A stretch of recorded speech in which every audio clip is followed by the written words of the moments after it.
Jemaat Tuhan, mari kita beribadah. Di dalam nama Yesus Kristus Tuhan Anak Allah, Imam besar kami yang agung, yang telah melintasi semua langit, oleh iman kami masuk menghadap tahta kasih karunia Allah, untuk mendapatkan kasih karunia, rahmat dan pertolongan dalam ibadah di saat ini. Kasih karunia dan damai sejahtera Tuhan langit dan bumi di dalam Yesus Kristus Tuhan Kepala Gereja, oleh kuat kuasa Roh Kudus-Nya turun atas semua orang yang beribadah kepadanya. Amin. Masih dalam keadaan berdiri, nas pembimbing untuk kita dari surat Kolose pasal yang ketiga, ayat yang ke-23. Demikian untuk kita sekalian, firman Tuhan berbunyi, apapun juga yang kamu perbuatlah seperti untuk Tuhan. Amin. Jemaat Tuhan, saya persilahkan duduk kembali. Saudara-saudaraku kekasih di dalam Tuhan, ibu bapa dan anak-anak semua yang berbahagia, dalam persekutuan kita dengan Tuhan, selayaknya kita menjumpai Allah kita dalam kekudusan, karena kita sadar bahwa hanya oleh kekudusan kita bisa masuk menjumpai Tuhan Allah kita. Karena itu, kita akan merendahkan diri dan mengaku dosa kepada Tuhan. Untuk itu, mari kita memuliakan Tuhan, menyanyi bersama-sama dari nyanyian Kidung Jemaat 353, mengantar kita masuk ke dalam doa pengakuan dosa kita. Kidung Jemaat 353 baitnya yang pertama, sungguh lembut Tuhan Yesus memanggil.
Mari kita berdoa.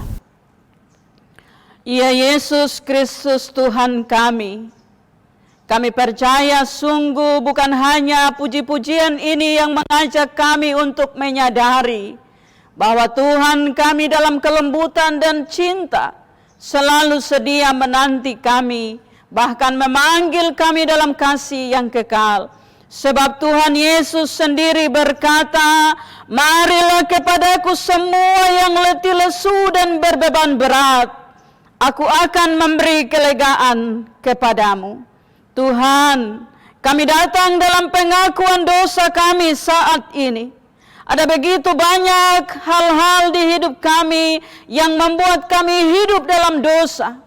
Dan dosa itu menjadi beban bagi kami. Dosa itu membuat kami letih dan lesu. Dosa itu mematahkan semangat dan pengharapan kami kepada Tuhan. Kami juga percaya sungguh Tuhan Allah, kami tidak bisa lari sembunyi dari hadapan hadirat-Mu. Sebab seperti Raja Daud mengajarkan kami, bahwa kemana kami dapat lari menjauhi Roh-Mu ya Tuhan. Jika kami mendaki ke langit, di situ Engkau ada. Jika kami menaruh tempat tidur kami di dunia orang mati sekalipun, di sana Engkau ada. Engkau Allah yang mengetahui seluruh isi hati kami anak-anak Tuhan. Bapa kami yang di surga, terima kasih. Walaupun kami berdosa, tapi Engkau menyambut kami karena Engkau mencintai kami. Dan Engkau marah terhadap dosa-dosa kami. Terima kasih Tuhan Allah. Dalam iman kami percaya pengampunan telah kami terima di dalam Yesus Kristus Tuhan kami. Amin. Nyanyian Kidung Jemaat 353 baitnya yang keempat menyambut anugerah pengampunan dosa. Yesus berjanji memberikan kasih-Nya.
Saudara-saudara kekasih di dalam Tuhan, kita percaya sekali ketika kita dengan sungguh-sungguh datang kepada Tuhan.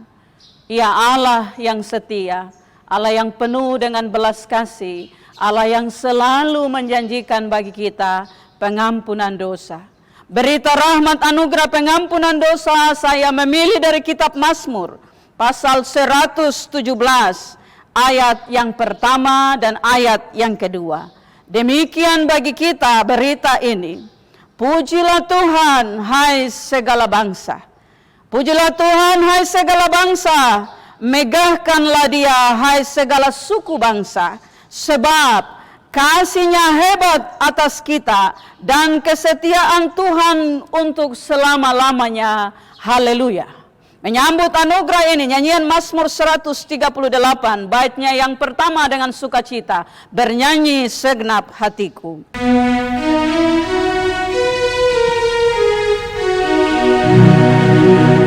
Bernyanyi segenap hatiku, ya Tuhanku, mazmur pujian di muka dewa yang fana. Di dunia ku puji Tuhan, ku bersujud ke rumah-Mu, dan hatiku bersukaria, memuji nama Tuhanku, yang rahmat-Mu tetap setia. Saudara-saudara kekasih di dalam Tuhan, oleh rahmat dan anugerah kasih Tuhan bagi kita, kita percaya di depan Tuhan menyediakan hidup untuk kita. Dan kita mau supaya kita terus berjalan hanya di bawah tuntunan kebenaran hukum Tuhan. Jemaat saya undang bangkit berdiri. Kita bersama-sama akan membaca bagian Alkitab sebagai petunjuk hidup baru untuk kita memasuki kehidupan yang kita percaya Tuhan sudah taruh di depan untuk kita. Petunjuk hidup baru saya pilih dari kitab Amsal pasal 3. Kitab Amsal pasal 3 ayat 27 sampai dengan ayat yang ke-31. Kita akan membaca bagian ini bersama-sama secara pelan dan teratur. Demikian untuk kita, Alkitab dituliskan, anjuran untuk berbuat baik. 3. Janganlah menahan kebaikan daripada orang-orang yang berhak menerimanya, padahal engkau mampu melakukannya. Janganlah engkau berkata kepada sesamamu, pergilah dan kembalilah, besok akan kuberi, sedangkan yang diminta ada padamu. Janganlah merencanakan kejahatan terhadap sesamamu, sedangkan tanpa curiga ia tinggal bersama-sama dengan engkau.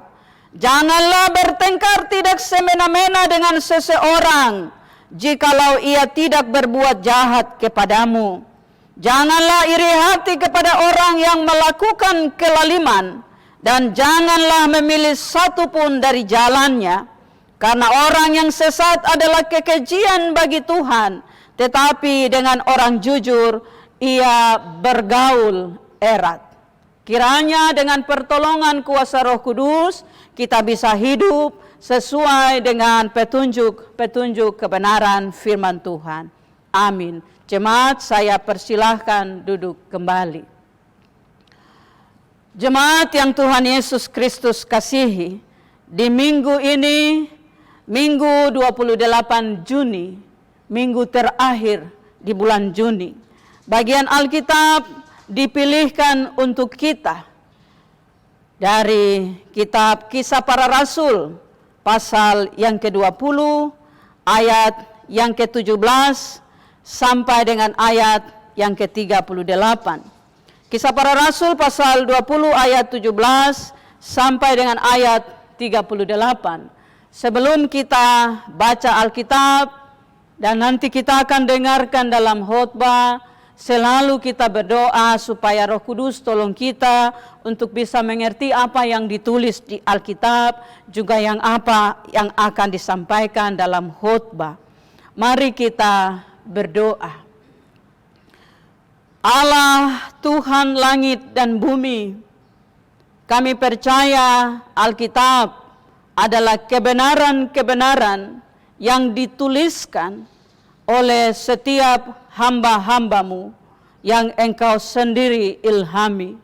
Sebab itu kami percaya segala tulisan yang diilhamkan oleh Allah bermanfaat untuk mengajar kami, bermanfaat untuk menegur kesalahan kami, bermanfaat untuk menguatkan kami, bermanfaat untuk menuntun kami ke jalan yang Tuhan kehendaki.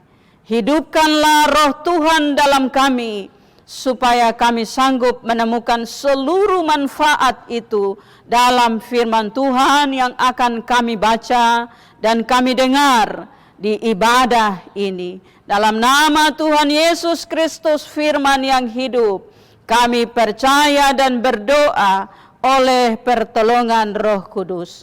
Amin. Jemaat kekasih Kristus, Bapak, Ibu, dan anak-anak semua yang Tuhan Yesus kasihi, saya akan baca untuk kita, dan biasanya itu di layar TV ada bagian teks itu juga ditulis, tapi juga pasti kita ada punya Alkitab, karena itu kita boleh mengikut membaca masing-masing. Saya mulai untuk kita semua Kisah Para Rasul pasal yang ke-20 ayat 17 sampai 38, demikian. Perpisahan Paulus dengan para penatua di Efesus. Karena itu ia menyuruh seorang dari Miletus ke Efesus dengan pesan supaya para penatua jemaat datang ke Miletus. Sesudah mereka datang, berkatalah ia kepada mereka, "Kamu tahu bagaimana aku hidup di antara kamu sejak hari pertama aku tiba di Asia ini. Dengan segala rendah hati aku melayani Tuhan. Dalam pelayanan itu aku banyak mencucurkan air mata dan banyak mengalami pencobaan dari pihak orang Yahudi yang mau membunuh aku. Sungguh pun demikian, aku tidak pernah melalaikan apa yang berguna bagi kamu. Semua kuberitakan dan kuajarkan kepada kamu, baik di muka umum maupun dalam perkumpulan-perkumpulan di rumah kamu. Aku senantiasa bersaksi kepada orang-orang Yahudi dan orang-orang Yunani, supaya mereka bertobat kepada Allah dan percaya kepada Tuhan kita Yesus Kristus. Tetapi sekarang sebagai tawanan roh, aku pergi ke Yerusalem dan aku tidak tahu apa yang akan terjadi atas diriku di sana, selain daripada yang dinyatakan Roh Kudus dari kota ke kota kepadaku, bahwa penjara dan sengsara menunggu aku. Tetapi aku tidak menghiraukan nyawaku sedikit pun, asal saja aku dapat mencapai garis akhir dan menyelesaikan pelayanan yang ditugaskan oleh Tuhan Yesus kepadaku untuk memberikan kesaksian tentang Injil kasih karunia Allah. Dan sekarang aku tahu bahwa kamu tidak akan melihat mukaku lagi, kamu sekalian yang telah kukunjungi untuk memberitakan kerajaan Allah. Sebab itu, pada hari ini, aku bersaksi kepadamu bahwa aku bersih, tidak bersalah terhadap siapapun yang akan binasa. Sebab aku tidak lalai memberitakan seluruh maksud Allah kepadamu. Karena itu, jagalah dirimu dan jagalah seluruh kawanan, karena kamulah yang ditetapkan Roh Kudus menjadi penilik untuk menggembalakan jemaat Allah yang diperolehnya dengan darah anaknya sendiri. Aku tahu bahwa sesudah aku pergi, serigala-serigala yang ganas akan masuk ke tengah-tengah kamu dan tidak akan menyayangkan kawanan itu. Bahkan dari antara kamu sendiri akan muncul beberapa orang yang dengan ajaran palsu, mereka berusaha menarik murid-murid dari jalan yang benar dan supaya mengikut mereka. Sebab itu, berjaga-jagalah dan ingatlah bahwa aku 3 tahun lamanya, siang, malam, dengan tiada henti-hentinya, menasehati kamu masing-masing dengan mencucurkan air mata. Dan sekarang, aku menyerahkan kamu kepada Tuhan dan kepada firman kasih karunia-Nya, yang berkuasa membangun kamu dan menganugerahkan kepada kamu bagian yang ditentukan bagi kamu semua orang yang telah dikuduskannya. Perak atau emas atau pakaian tidak pernah aku ingini dari siapapun juga. Kamu sendiri tahu bahwa dengan tanganku sendiri aku telah bekerja untuk memenuhi keperluanku dan keperluan kawan-kawan seperjalananku. Dalam segala sesuatu telah kuberikan contoh kepada kamu, bahwa dengan bekerja demikian kita harus membantu orang-orang yang lemah dan harus mengingatkan perkataan Tuhan Yesus. Sebab Ia sendiri telah mengatakan, adalah lebih berbahagia memberi daripada menerima. Sesudah mengucapkan kata-kata itu, Paulus berlutut dan berdoa bersama-sama dengan mereka semua.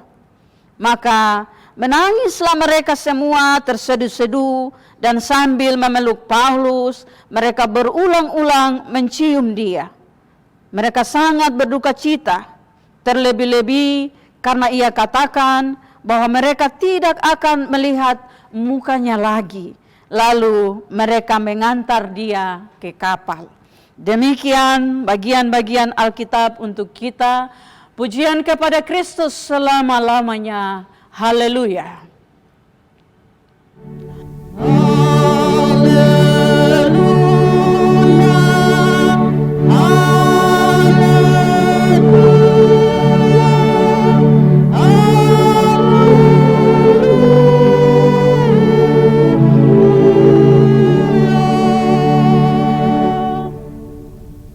Jemaat Tuhan, kita akan memberikan persembahan syukur.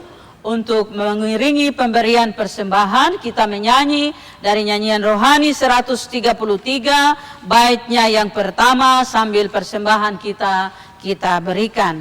Nyanyian rohani 133, baitnya yang pertama, jiwa puji Raja Sorga, bawa persembahanmu. Bawa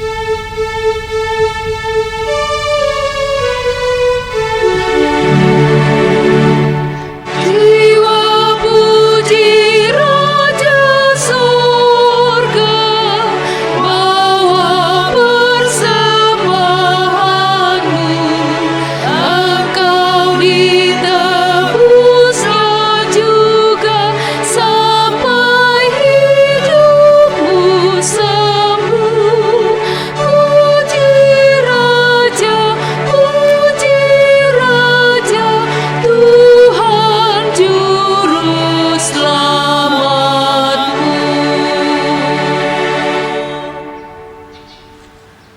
Jemaat yang Yesus Kristus kasihi, kita akan datang ke dalam bagian kebenaran firman Tuhan dalam khotbah di minggu pagi hari ini.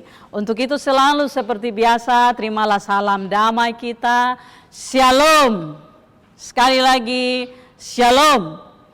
Bapak, Ibu, anak-anak semua yang Tuhan Yesus kasihi, bilang sama teman kah, bapak kah, mama kah yang ada duduk sekarang, terima kasih semua ikut ibadah.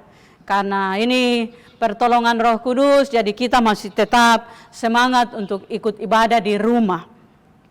Terima kasih sekali lagi untuk sudah mau beribadah sama-sama.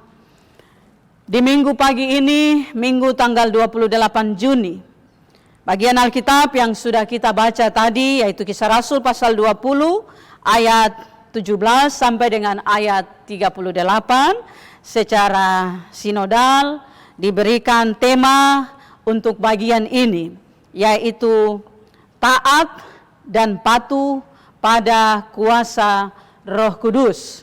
Taat dan patuh pada kuasa Roh Kudus. Bapak, Ibu, saudara-saudara dan anak-anak semua yang Tuhan Yesus Kristus kasihi. Bacaan ini memang sedikit panjang, sehingga untuk mengerti seluruh bagian-bagian ini kita pasti perlu sedikit waktu yang banyak dari biasanya, dan saya coba untuk membuat bagian-bagian ini ke dalam 4 bagian pokok yang besar. Tapi sebelumnya saya mengerti bahwa tema ini taat dan patuh pada kuasa Roh Kudus di seluruh cerita ini punya bagian yang pokok sekali, yaitu ada pada ayat 22, 23, dan 28. 22, 23, dan 28. Saya baca untuk kita semua. Seperti ini ayat 22 sampai dengan 23. Tetapi sekarang sebagai tawanan roh, aku pergi ke Yerusalem dan aku tidak tahu apa-apa yang akan terjadi atas diriku di sana, di situ. Lalu ayat yang ke-23, selain daripada yang dinyatakan Roh Kudus dari kota ke kota kepadaku, bahwa penjara dan sengsara menunggu aku. Lalu ayat 28, karena itu jagalah dirimu dan jagalah seluruh kawanan, karena kamulah yang ditetapkan Roh Kudus menjadi penilik untuk menggembalakan jemaat yang diperolehnya, jemaat Allah yang diperolehnya dengan darah anaknya sendiri. Nah, saudara-saudara kekasih di dalam Tuhan, Bapak, Ibu, anak-anak semua, bagian ini memang kalau kita baca secara khusus ini sepertinya ditujukan oleh Rasul Paulus kepada para penatua di Efesus. Dalam pelayanan Rasul Paulus, dia sudah cerita waktu dia mulai di Asia, bagaimana dia punya nasihat dan hidup bersama-sama dengan orang-orang di Efesus. Nah, sesungguhnya kata yang dipergunakan untuk penatua dalam bagian ini bukan hanya secara khusus untuk penatua, tetapi ini untuk para pemimpin agama. Untuk para pemimpin agama. Karena itu, dari 4 bagian yang saya coba temukan sebagai pengajaran pada bagian ini, saya menemukan ada 2 bagian yang amat sangat penting bagi para pemimpin agama dan lebih khususnya bagi para penatua. Nah, kalau kita ambil itu ke dalam konteks kita hari ini dalam GKI di Tanah Papua, maka saya mengerti para pemimpin agama itu adalah pendeta, para penatua, para syamas, badan pelayan unsur-unsur jemaat, guru-guru sekolah minggu juga adalah pemimpin-pemimpin agama. Karena mereka kita melakukan tugas-tugas kita di lingkup-lingkup kita masing-masing sesuai jabatan-jabatan kita, sehingga kita semua adalah para pemimpin. Nah, saudara-saudara yang kekasih di dalam Tuhan, bagian pengantar ini saya tidak akan bicara banyak, tapi saya ingin mengajak kita masuk ke dalam 4 bagian dari seluruh bagian yang saya pahami di bacaan ini. Bagian yang pertama, kalau kita datang kepada temanya, yaitu bagaimana kita belajar untuk melihat taat dan patuh pada kuasa Roh Kudus. taat dan patuh pada kuasa Roh Kudus dalam konteks Kisah Rasul 20 ayat 17 sampai dengan ayat yang ke-38 akan menghasilkan rendah hati dan setia. Itu yang pertama. 1, rendah hati dan setia. Taat dan patuh pada Roh Kudus juga akan menghasilkan pengertian. Orang akan mengerti. Yang kedua adalah mengerti dan tahu tujuan iman dan pelayanan. Tahu dan mengerti tujuan iman dan pelayanan. Yang ketiga, taat dan patuh pada kuasa Roh Kudus akan menolong untuk siap menerima resiko iman dalam pelayanan. Siap menerima resiko iman dalam pelayanan. Itu yang ketiga. Dan yang keempat adalah ketika orang taat dan patuh pada kuasa Roh Kudus, ia akan menjadi contoh dalam segala hal yang baik. Nah, ini 4 bagian besar yang saya coba temukan, coba pahami dalam tema taat dan patuh pada kuasa Roh Kudus. Dari Kisah Para Rasul pasal 20 ayat 17 sampai dengan ayat yang ke-38. Mari kita mulai satu persatu dengan belajar pada bagian-bagian ini. Rendah hati dan setia. Saudara-saudara kekasih Bapak Ibu dan anak-anak yang Tuhan Yesus Kristus kasihi. Rasul Paulus waktu panggil para penatua dari Efesus itu, pasti saya bayangkan mereka ada di pelabuhan karena kapal masih ada di situ dan Rasul Paulus sudah mulai mau berangkat. Jadi Rasul Paulus kasih nasihat untuk mereka. Lalu rendah hati dan setia itu Rasul Paulus mulai di ayat yang 19. Demikian Rasul Paulus bilang, dengan segala rendah hati aku melayani Tuhan. Taat dan patuh pada kuasa Roh Kudus. Kita tahu ada buah-buah roh yang sudah kita belajar beberapa minggu yang lalu. Bahkan kita juga pasti akan selalu membaca itu. Tapi satu di bagian ini yang kita mau belajar tentang rendah hati. Nah, saudara-saudara, rendah hati dalam ilmu-ilmu teologi, kerendahan itu adalah salah satu dasar dari yang namanya teologi inkarnasi atau teologi yang membuat Allah kemudian berubah dari Allah yang adalah roh, Allah pencipta, kepada Allah yang adalah penebus di dalam Yesus Kristus, atau Allah yang menebus kita, Allah anak itu, dan itu ada di dalam teologi inkarnasi. Teologi inkarnasi itu seperti apa? Di Filipi pasal 2 ayat 8 itu sangat jelas sekali. Itu bagiannya. Rasul Paulus menulis demikian. Filipi 2 ayat yang ke-8. Dan dalam keadaan sebagai manusia, ia telah merendahkan dirinya dan taat sampai mati, bahkan sampai mati di kayu salib.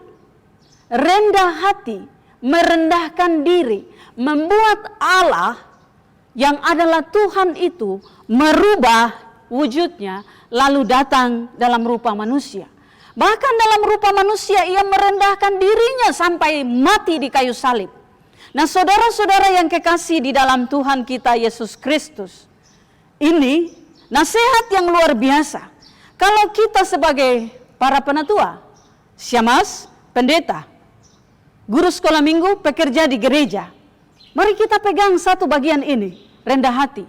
Bapak Ibu saudara-saudara, para majelis jemaat yang ada lihat siaran ini, saya harap dengar baik-baik.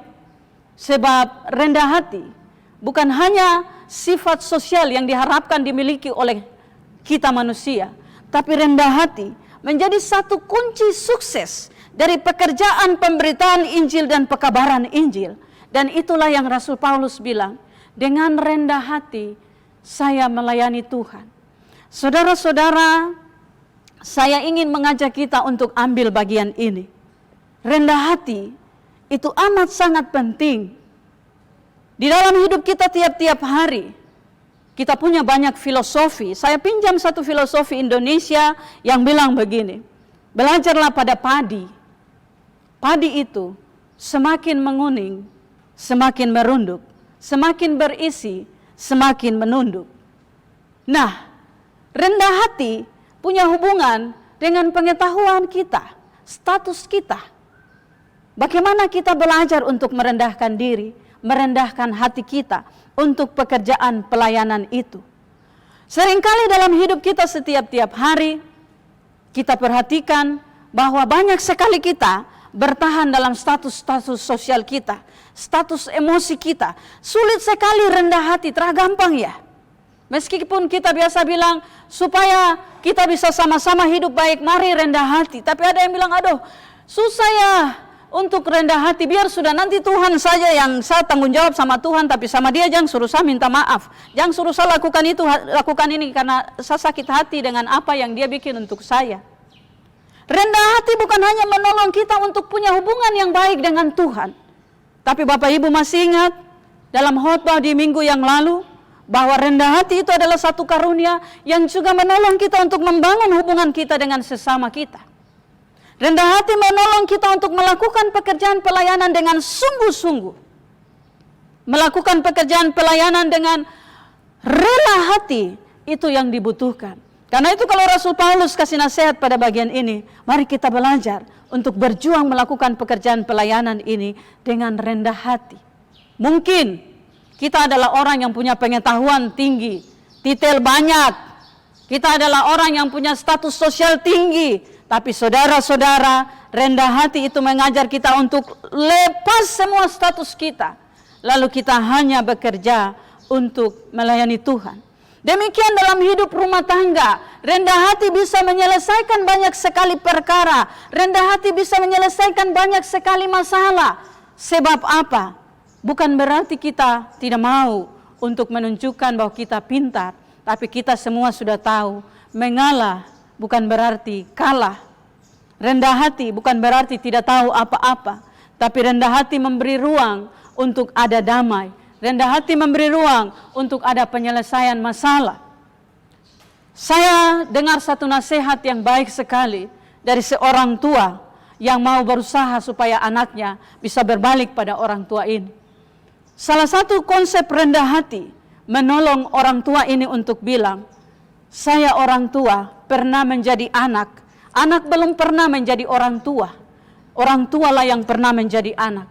Karena itu orang tua pasti tahu bagaimana keadaan anak itu. Tapi anak tidak akan pernah tahu bagaimana keadaan orang tua. Karena dia belum pernah menjadi orang tua. Kita orang tua yang pernah menjadi anak. Sehingga situasi merendahkan diri dari orang tua, rendah hati dari orang tua untuk menolong anak itu bisa tumbuh.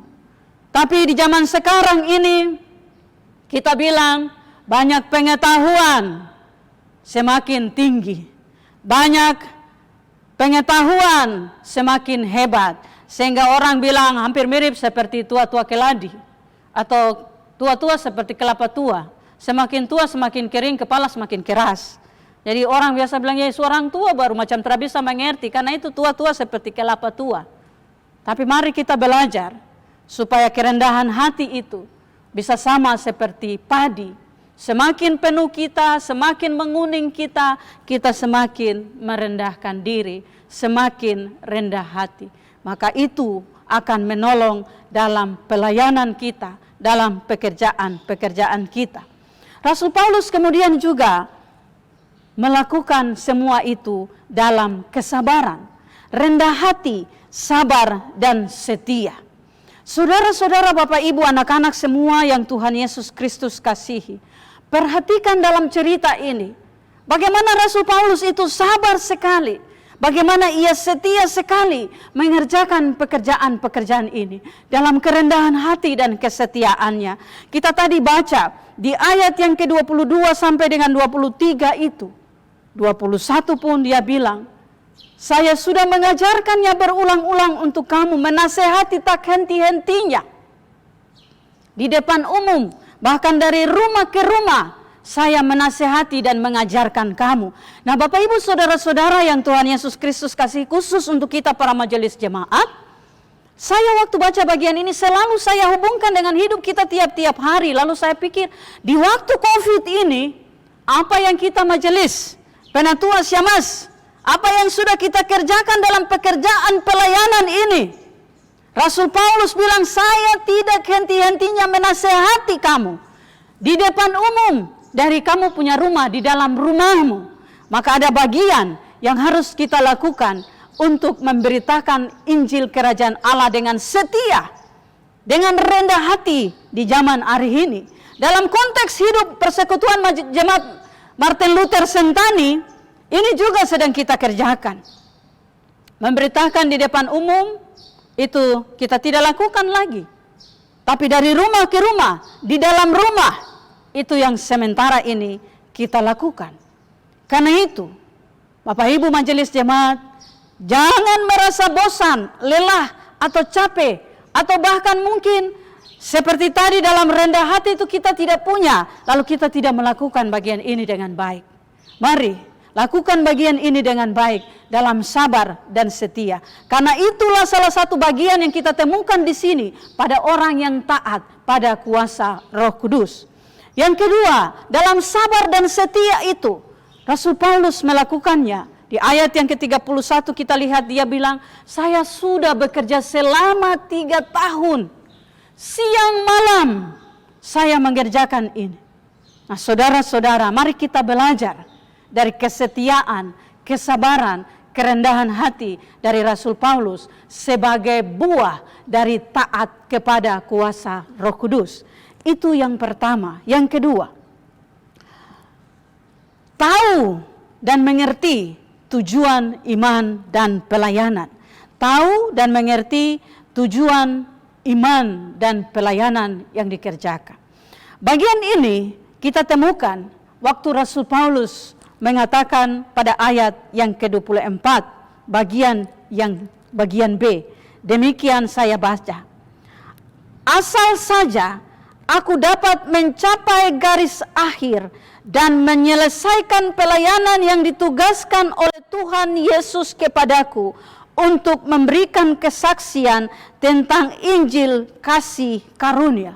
Di ayat yang ke-28, Rasul Paulus menasihatkan para penatua, para pemimpin agama yang datang padanya itu demikian.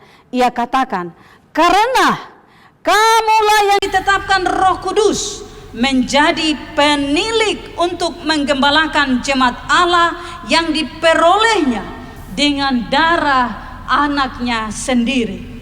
Ini tujuan yang diketahui, yang ditetapkan oleh Rasul Paulus dengan amat sangat jelas dalam imannya di pelayanan itu. Nah saudara-saudara yang kekasih di dalam Tuhan kita Yesus Kristus, secara khusus bagi kita para hamba-hamba Tuhan yang sedang bekerja dalam tugas pelayanan kita. Kalau yang pertama kita sudah rendah hati, kita sudah setia dan taat, maka mari ketahui apa tujuan saudara melakukan pekerjaan pelayanan ini. Jangan kerja asal-asalan, jangan kerja tanpa tujuan, sehingga kita kerja seperti orang yang datang dan pergi begitu saja. Lalu lagu yang bunyi, kau datang dan pergi sesuka hatimu, itu bisa jadi ada di antara kita para majelis, penatua, syamah, pendeta yang melakukan sesuatu sesuka hatinya tanpa tahu tujuan yang dikerjakannya. Nah bagian ini penting sekali. Sekali lagi, ini nasihat untuk para pemuka agama atau pemimpin agama, penatua, syamas, pelayan jemaat. Sehingga mari kita perhatikan ayat yang ke-28 tentang tujuan kita dalam iman dan pelayanan ini. Yaitu kita, kamu yang ditetapkan oleh Roh menjadi penilik untuk menggembalakan jemaat Allah. Karena itu mereka ini, jemaat Allah, diperoleh oleh Allah melalui darah anaknya Yesus Kristus. Setiap orang yang punya iman kepada Allah dalam hidupnya harus tahu dengan pasti apa tujuan imannya, bagaimana ia menetapkan imannya. Demikian juga keluarga-keluarga kita, bapak, ibu, anak-anak, semua yang kita lakukan dalam pelayanan pemberitaan firman Tuhan, pelayanan untuk terhubung dengan Tuhan harus jelas. Pasti kita tahu untuk apa. Sehingga kita tidak hanya asal saja ibadah, kita tidak hanya asal saja berdoa, tapi kita punya tujuan yang mau kita capai. Kita tahu tujuannya apa, lalu kita sungguh-sungguh setia, kita sungguh-sungguh sabar, kita sungguh-sungguh rendah hati untuk mencapai tujuan-tujuan iman kita. Yang berikut, yang ketiga yang mau kita belajar. Bagian ini sekarang sifatnya terbuka untuk semua orang yang beriman kepada Yesus Kristus. Kalau yang pertama dan kedua tadi lebih kepada para penatua, syemasi, pendeta, para pemuka agama, pekerja dalam gereja, jemaat Tuhan. Yang ketiga adalah siap menerima konsekuensi iman. Siap menerima konsekuensi iman. Dari ayatnya yang ke-19 sampai dengan ayat yang ke-38, Rasul Paulus menceritakan semua konsekuensi itu. Rasul Paulus bilang, saya banyak mencucurkan air mata. Saya mengalami pencobaan fisik, bahkan orang Yahudi mau bunuh saya. Saya menerima berbagai tantangan-tantangan yang berat. Tapi saya tetap berjuang di dalam Tuhan. Nah, Bapak Ibu, anak-anak semua yang Tuhan Yesus Kristus kasihi. Hari ini, dalam situasi COVID-19, tidak pergi ibadah di gereja, itu juga tantangan yang berat. Ibadah di rumah saja, itu juga tantangan yang berat. Sebab banyak orang mulai bilang, aduh, tuh setelah ibadah lama di gereja macam rasa sulain ya. Tuh ibadah lama di gereja ini telah ketemu keluarga, saudara-saudara yang lain. Yang di rumah itu saja yang ketemu bosan ya. Kapan tuh sembahyang di gereja Itu tantangan terhadap iman kita yang bertahan hari ini, yang berjuang hari ini untuk tetap terus ada bersama dengan Tuhan. Bapak Ibu majelis jemaat, tantangan kita untuk melakukan pemberitaan Injil, pekerjaan pelayanan ini. Saya waktu siap khotbah ini, saya baca terus saya rasa malu ya. Saya malu sama Rasul Paulus. Saya malu pada rasul-rasul yang pertama-pertama berjuang dalam kekuatan mereka. Saya juga malu untuk satu teman-teman di pedalaman. Malu untuk teman-teman yang ada di pesisir-pesisir pedalaman. Malu untuk mereka yang terima banyak tantangan. Kita hari ini apa tantangan kita? Menurut saya tidak ada tantangan yang terlalu berat sampai orang mau bunuh kita, terada. Menurut saya Bapak Ibu hari ini tinggal start motor naik pergi ke majelis puruma cukup. Tidak ada yang susah. Sehingga kalau kita bilang tantangan di masa COVID pandemi ini berat, maaf, menurut saya tidak ada. Karena itu, saya anjurkan baca kisah para rasul ini dengan sungguh-sungguh supaya kita para pelayan hari ini, di zaman yang gampang ini, di zaman yang enak ini, tahu bahwa penderitaan itu untuk melayani amat sangat susah dalam kenyataan di kitab ini. Hari ini kita orang-orang Kristen yang percaya pada Yesus Kristus di Papua ini, terada ya tantangan untuk kita. Terada yang larang kita untuk pergi sembahyang. Tidak ada yang lempar kita ke rumah dengan batu waktu tong ibadah di rumah. Tidak ada. Yang menjadi tantangan adalah diri kita sendiri yang tidak setia, yang tidak taat, yang tidak rendah hati pada Tuhan. Itulah tantangan bagi kita. Nah, saudara-saudara, untuk Bapak Ibu majelis jemaat yang melakukan pekerjaan ini, untuk saya pendeta, Rasul Paulus tidak hanya kasih tahu tantangan yang berat itu saja, tapi Rasul Paulus juga kasih kekuatan. Rasul Paulus juga kasih tahu ada kekuatan yang akan menolong kita untuk melakukan pekerjaan ini. Ayat 30 bagian itu Rasul Paulus ceritakan. Ayat yang ke-29 sampai dengan ayat yang ke-30 dia bilang begini. Aku tahu bahwa sesudah aku pergi, serigala-serigala yang ganas akan masuk ke tengah-tengah kamu dan tidak akan menyayangkan kawanan itu. Bahwa dari antara kamu sendiri akan muncul beberapa orang yang dengan ajaran palsu mereka berusaha menarik murid-murid yang lain yang benar dan supaya mengikut mereka. Itu tantangan. Nah, tantangan itu dari dalam diri kita sendiri, dari dalam lingkungan kita sendiri ada hari ini. Seperti itu yang telah saya katakan tadi.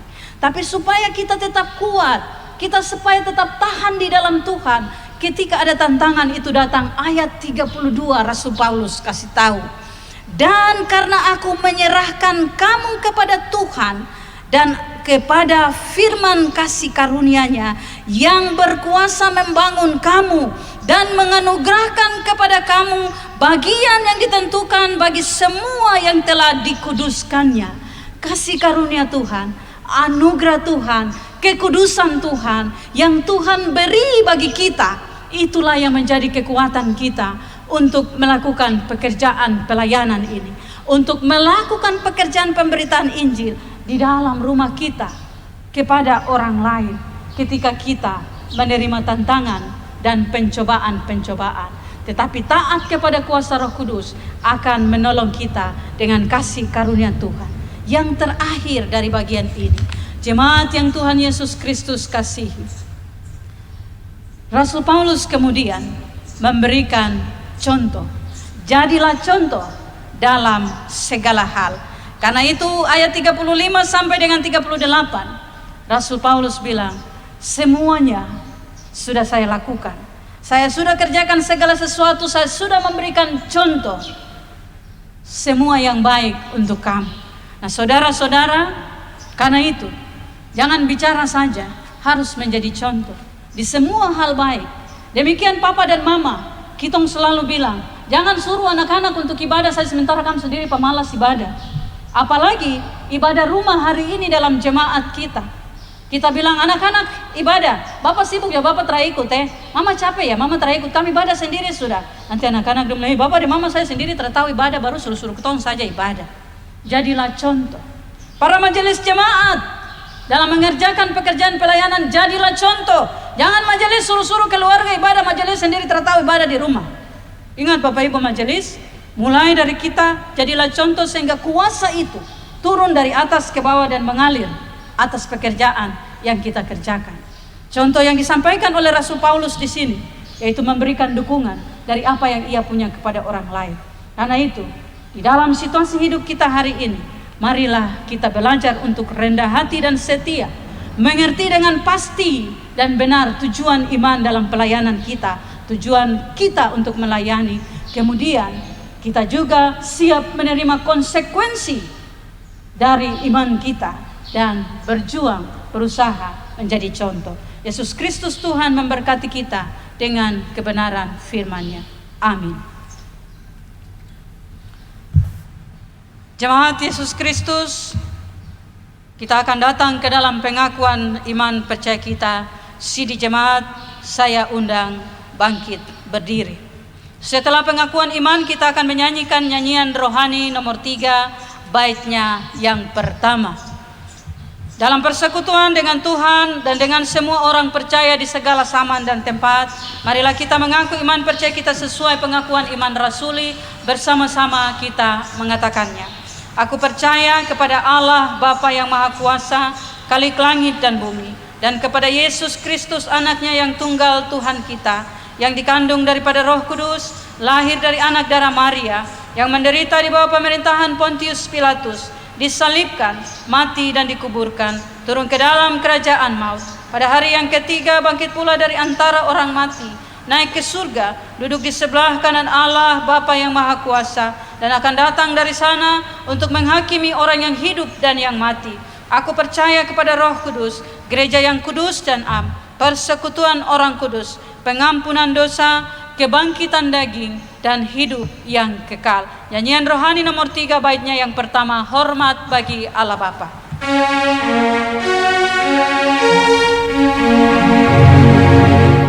Hormat bagi Allah Bapa, hormat bagi anaknya, hormat bagi Roh penghibur, ketiganya yang esa.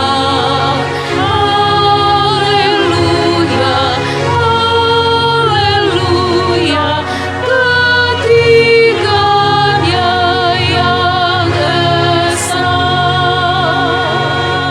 Jemaat Tuhan, saya persilahkan duduk kembali. Saudara-saudara jemaat kekasih Kristus, kita akan datang dalam doa syukur dan doa syafaat. Dan di minggu ini kita akan berdoa secara khusus juga bersama-sama dengan semua keluarga yang telah memberikan persembahan syukur, juga perpuluhan mereka. Dan doa persembahan syukur dan perpuluhan ini adalah persembahan dan perpuluhan yang dimasukkan pada hari Rabu pada minggu yang lalu. Sebab streaming ini kita sudah ambil di minggu tanggal 21, sehingga jemaat Tuhan yang memberikan persembahan syukur, perpuluhan kita doakan di minggu tanggal 28 ini. Saya menyampaikan demikian keluarga-keluarga yang memberikan persembahan syukur secara khusus. Keluarga Losong, keluarga tanpa nama di kelompok 11, keluarga M. Sinaga di kelompok 10, seorang pemuda di kelompok 10, juga seorang pemuda lagi di kelompok 10, dua keluarga yang tidak menyebutkan nama, yang satu di kelompok 9 dan satu di kelompok 12. Keluarga Rumkabu atas ulang tahun anak Gamaliel Rumkabu. Keluarga Ruben Tambolan di kelompok 6 atas berkat Tuhan. Dan Ibu Lolo Payung di kelompok 6. Keluarga Pesaragi di kelompok 9. Persepuluhan. Ada 3 orang atau pribadi yang memberikan persepuluhan tanpa menyebutkan nama, 2 di kelompok 3 dan 1 tidak menyebutkan kelompok. 2 orang pribadi juga, seorang pemudi di kelompok 1 dan seorang ibu di kelompok 10. Keluarga Mama Janda Estamaela, keluarga atau saudari Ibu FIS di kelompok 1, keluarga di kelompok 10, keluarga Abu, keluarga Janda Mangga Pro, keluarga Egaspers di kelompok 11, seorang pemuda di kelompok 11, saudari Lili Siraya, satu keluarga di kelompok 11, seorang pemudi di kelompok 11 juga, keluarga Lena Amo di kelompok 4, satu keluarga di kelompok 7, keluarga Ridomai di kelompok 7, keluarga Pendeta Nota Nubun, Ibu Ludia Lolo Payung di kelompok 6, dan keluarga Pesaragi kelompok 9, serta satu keluarga juga di kelompok 9 yang tidak menyebutkan nama. Kita percaya ada banyak keluarga dan pribadi yang memberikan bagi Tuhan dalam tanggungan-tanggungan pada yuran sidi jemaat atau juga tanggung jawab untuk pekerjaan pembangunan rumah Tuhan. Kita berdoa untuk situasi hidup jemaat hari ini.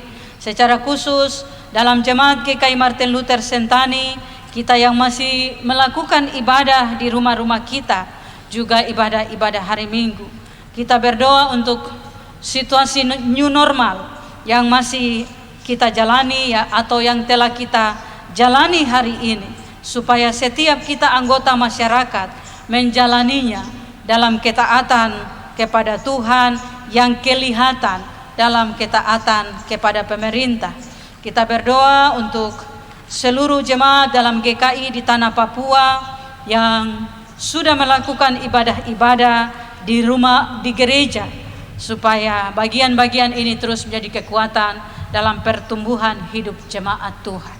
Saudara-saudara, kita akan berdoa bersama-sama berdasarkan doa Rasul Paulus pada surat Efesus pasal 3.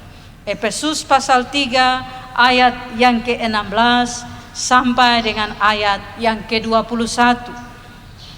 Efesus pasal 3 ayat 16 sampai ayat 21.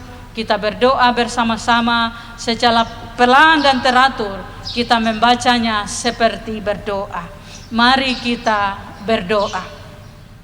Aku berdoa supaya Ia menurut kekayaan kemuliaannya menguatkan dan meneguhkan kamu oleh Roh-Nya di dalam batinmu, sehingga oleh imanmu Kristus diam di dalam hatimu dan kamu berakar serta berdasar di dalam kasih. Aku berdoa supaya kamu bersama-sama dengan segala orang kudus dapat memahami betapa lebarnya dan panjangnya dan tingginya dan dalamnya kasih Kristus, dan dapat mengenal kasih itu sekalipun ia melampaui segala pengetahuan. Aku berdoa supaya kamu dipenuhi di dalam seluruh kepenuhan Allah. Bagi Dialah yang dapat melakukan jauh lebih banyak daripada yang kita doakan atau pikirkan, seperti yang ternyata dari kuasa yang bekerja di dalam kita. Bagi Dialah kemuliaan di dalam jemaat dan di dalam Kristus Yesus turun-temurun sampai selama-lamanya. Amin. Jemaat Kristus Yesus, kita akan mengakhiri ibadah ini. Nyanyian rohani 153, kita akan pujikan bait pertama dan bait kedua dalam keadaan berdiri. Jemaat, saya undang bangkit berdiri. Nyanyian rohani 153, kita pujikan untuk menerima berkat Tuhan.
Saudara-saudara kekasih di dalam Tuhan, oleh kasih karunia dan anugerah Allah, kita pasti akan terus berjuang untuk tetap setia, rendah hati, percaya dalam iman yang sungguh-sungguh, dengan mengetahui tujuan-tujuan hidup iman kita, bersedia dan siap menerima konsekuensi iman kita, dan selalu berusaha untuk menjadi teladan dalam semua kebaikan-kebaikan di hidup kita. Pulanglah dengan damai sejahtera dan terimalah berkat Tuhan. Allah Tuhan langit dan bumi, di dalam Yesus Kristus Juru Selamat kita, oleh kebesaran kuasa Rohul Kudus-Nya, memenuhi kita, melindungi kita, menaungi kita, dan menuntun kita hidup dalam kuasa Roh Kudus hari ini sampai selama-lamanya.